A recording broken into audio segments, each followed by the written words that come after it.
আসসালামু আলাইকুম। আমি মাহফুজ রিজন। আপনাদের সবাইকে ওয়েলকাম জানাচ্ছি আমার ইউটিউব চ্যানেলে। আজকে আমি যে বিষয়টা নিয়ে কথা বলবো সেটা হচ্ছে বাংলাদেশি স্টুডেন্টরা কেন বিদেশে এসে পড়াশোনা করবে বা করা উচিত। আমি বেশ কয়েকটা বিষয় আসলে পয়েন্ট আউট করেছি এবং আমি সেটা ধরে ধরে আসলে কথা বলার চেষ্টা করব। প্রথমেই আমার একটু পরিচয় দিয়ে নিই। আমার নাম আমি আগেই বললাম, মাহফুজ রিজন। আমি বাংলাদেশ থেকে মিডিয়া স্টাডিজ অ্যান্ড জার্নালিজম নিয়ে পড়াশোনা করেছি। আমি প্রথম আলোতে কাজ করতাম। আমি 2023 সালের এপ্রিল মাসে কানাডার ভ্যাঙ্কুভারে আসি এবং recently I completed my post graduation degree and আমার কনভোকেশন হলো কয়েকদিন আগে। So I completed my one of the important journey here in Canada, and I applied for my work permit also. So আমি এখন ফুল টাইম কাজ করতেছি। প্রথমত যে বিষয়টা নিয়ে আসলে কথা বলা উচিত যে আমি আসলে নিজে কেন কানাডাতে এসেছিলাম। সো আমি আগেই বললাম যে আমি আমার ব্যাচেলর করেছি মিডিয়া স্টাডিজ অ্যান্ড জার্নালিজম নিয়ে। আমি ইন্টার্নশিপ করি প্রথম আলোতে অ্যাজ এ কন্টেন্ট ক্রিয়েটর এবং পরে আমার ওইখানে জব হয়, আমি কাজ করি এবং কাজ করার কিছুদিনের মাথায় যখন আসলে বুঝতে পারলাম যে আসলে এখানে আসলে ফ্রেশ যারা গ্রাজুয়েট বাংলাদেশে তাদের আসলে কোনো ভ্যালু দেওয়া হয় না। যে বেতন আসলে স্টুডেন্টরা পায় পড়াশোনা শেষ করার পরে সেটা আসলে খুবই কম আসলে। এবং এটা এমন না যে 2-3 বছর কাজ করার পরে একটা লেভেলে গিয়ে দাঁড়াবে যেটা আপনি খুবই স্বাচ্ছন্দ্যে একটা ভালো লাইফ লিড করতে পারবেন। বিষয়টা তেমনও না আসলে। এটা যখন আমি আসলে বুঝতে পারি তখন আসলে আমি অন্য বিষয়গুলো নিয়ে ভাবার চিন্তা করি যে কি করা যায় আসলে। এরকম এখানে তো আসলে অপরচুনিটিস খুবই কম যেখানে আসলে মানুষজন আসলে আর্থিক দিক থেকে একটা ভালো অবস্থায় থাকবে। বিশেষ করে ঢাকার মতো শহরে যারা বসবাস করে তাদের জন্য যে পরিমাণ একটা সাফিসিয়েন্ট ইনকাম দরকার সেটা আসলে আমাদের মতো যারা ব্যাচেলর শেষ করে জব শুরু করে তারা খুবই হিমশিম খায় যদি না তারা তাদের পরিবারের সাথে থাকে। সো এই চিন্তা থেকে আসলে আমি চেষ্টা করি যে আসলে আমার পোস্ট গ্রাজুয়েশন আমি দেশের বাইরে করবো এবং একটা ভালো দেশে আসতে চেষ্টা করেছি যেখানে আসলে নিরাপত্তা সবকিছু মিলে আসলে জব অপরচুনিটিস ভালো থাকবে। সেই দিক থেকে আসলে আল্লাহ তাআলা আমাকে চেয়েছে আমি ক্যানাডাতে এসেছি এবং রিসেন্টলি পড়াশোনা শেষ করলাম। এরপরে আমি যে বিষয়টা নিয়ে কথা বলতে চাই সেটা হচ্ছে আমি এখানে আসলে এসে আসলে কি অ্যাচিভ করেছি বা অ্যাজ এ ইন্টারন্যাশনাল স্টুডেন্ট যারা এখানে আসবে তারা আসলে কি ধরনের অ্যাচিভমেন্ট এখানে করতে পারে। সো ফার্স্ট অফ অল আমি আসলে আমার নিজের কয়েকটা উদাহরণ দিতে চাই। আসলে সাকসেসের ডেফিনিশন প্রত্যেকের কাছে আলাদা। অনেকের কাছে সে কানাডা এসেছে এইটাই অনেক বড় সাকসেস। অনেকের কাছে এখানে পড়াশোনা শেষ করছে সেটাই সাকসেস। অনেকের কাছে এখানে একটা ভালো জব করতেছে ওইটা সাকসেস। তো সাকসেসের ডেফিনিশন আলাদা। বাট আমার কাছে যেটা মনে হয়, যেটা নিয়ে আমি আসলে প্রাউড ফিল করি, যে বিষয়গুলো আমি বাংলাদেশে আসলে করতে পারতাম না কিন্তু এখানে করতে পেরেছি, ওইগুলো আসলে আমার কাছে এটা সাকসেস। যেমন হচ্ছে আমি আসলে আমার প্রয়োজনীয় দরকারি প্রত্যেকটা জিনিস যেগুলো আমি আসলে দেশে থাকতে মানে আমি নিজের ইনকাম দিয়ে কিনতে পারতাম না, আমি এখানে পড়াশোনার পাশাপাশি কাজ করে আমি সেই সব শখ ইচ্ছা সবগুলো পূরণ করতে পেরেছি। আরেকটা এক্সাম্পল আমি দিই। আমি অনেক বড় ফুটবল ফ্যান। বার্সেলোনা লিওনেল মেসির অনেক বড় ভক্ত। বাংলাদেশে থাকলে আপনারা কি কেউ চিন্তা করতে পারেন যে লিওনেল মেসির ম্যাচ দেখতে পারবেন? হয়তো বাংলাদেশে আসতেও পারে, আর্জেন্টিনা কোনো প্রীতি ম্যাচ খেলতে বা এরকম কিছু করতে আসতে পারে। চিন্তা করে দেখেন কি পরিমাণ হই হুল্লোড় বা কি পরিমাণ টিকিটের প্রাইস হবে যেটা দিয়ে আসলে আপনি ম্যাচটা দেখতে পারবেন, তাই না? খুবই টাফ।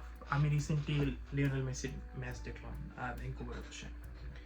আমি the Weeknd singer, Canadian singer, ওর অনেক বড় ভক্ত। ইভেন আমি বাংলাদেশে থাকতে ওর গান শুনতাম।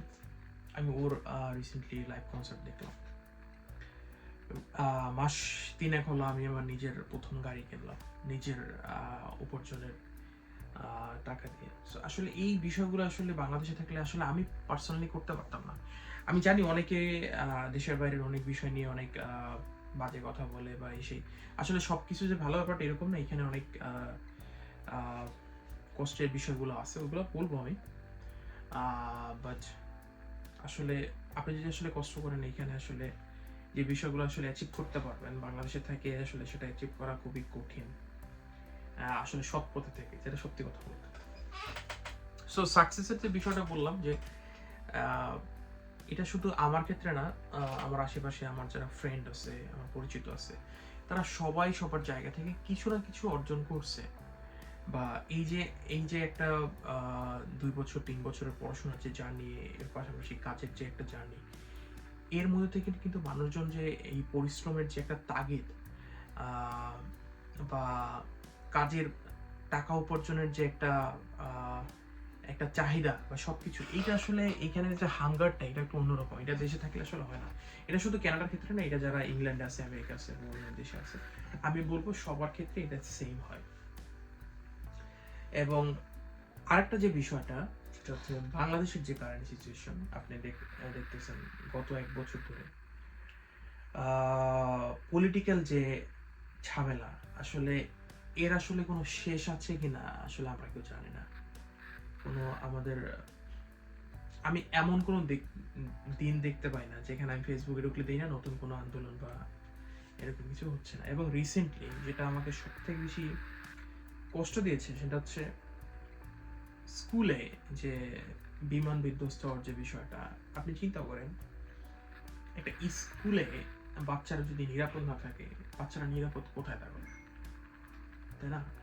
আমি আমার দেশের পক্ষে খারাপ কথা বলতেছি না, বাট আমি জাস্ট একটা চিত্র তুলে ধরার চেষ্টা করলাম যে আসলে পলিটিক্যাল দিক থেকে ঘুষ, দুর্নীতি, তারপর আপনার সেফটি, সবকিছু মিলে আসলে আমরা তো আসলে অনেক পিছিয়ে আছি, তাই না? আমরা ইনশাল্লাহ আমরা আস্তে আস্তে আগাবো, বাট আমরা তো বর্তমানে পিছিয়ে আছি, তাই না?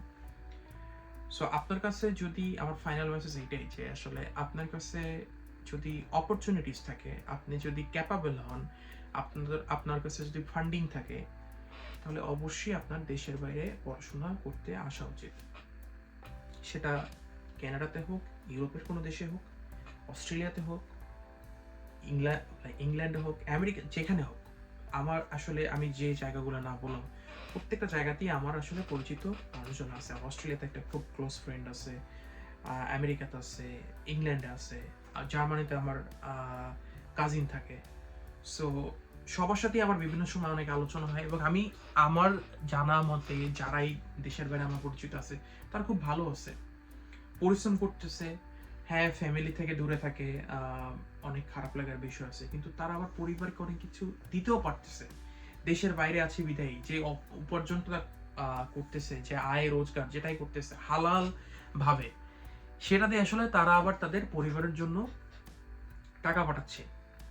সো যেটা আসলে আপনি দেশে থাকলে আপনার ইচ্ছা হয় যে আবার আপনার মাকে একটা একটা গিফট দিবেন, বা আপনার বাবাকে, আপনার ভাইকে, আপনার বোনকে, যাকেই মনে মনে হয় আপনার কাছে, কিন্তু আপনি এমন একটা জব করেন, একটা একটা মাঝারি মানের বেতন পান। বাংলাদেশের মাঝারি মানের বেতন কত আপনারা সবাই জানেন, আমিও জানি, আমিও ওর মধ্যে থেকে এসেছি।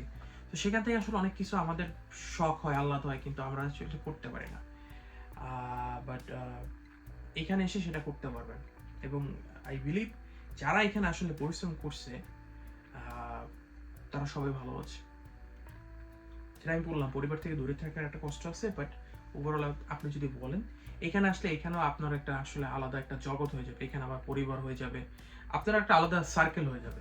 সবাই এখানে বাংলাদেশি কমিউনিটি পাবেন। আপনি যেখানে পৃথিবীর যেখানেই যান সেখানেই বাংলাদেশি কমিউনিটি পাবেন। সো আস্তে আস্তে আসলে একটা কমিউনিটি হয়ে যায়, এবং আপনার ভবিষ্যৎ প্রজন্মের জন্য চিন্তা করলে অবশ্যই এর একটা ভালো সিদ্ধান্ত হবে। তো যাই হোক, আমি আসলে এটা আসলে অনেকদিন পরে একটা নতুন টপিক নিয়ে আসলে কথা বললাম, যে আসলে কি জন্য আপনার সুযোগ থাকলে দেশের বাইরে আসা উচিত। এর বাইরে আসলে অনেক কিছু বিষয় নিয়ে কথা বলার আছে, তো আমি চেষ্টা করবো ধাপে ধাপে ওই সব বিষয় নিয়ে কথা বলার। এবং আপনাদের যদি কারোর কোনো ইম্পর্টেন্ট বিষয় নিয়ে জানার ইচ্ছা থাকে, যেটা আপনি কমেন্ট বক্সে জানাতে পারেন, এবং আমি যদি মনে করি যেটা আসলে কথা বলার মতোই কোনো ইম্পর্টেন্ট একটা ইস্যু, আমি অবশ্যই কথা বলার চেষ্টা করব। এবং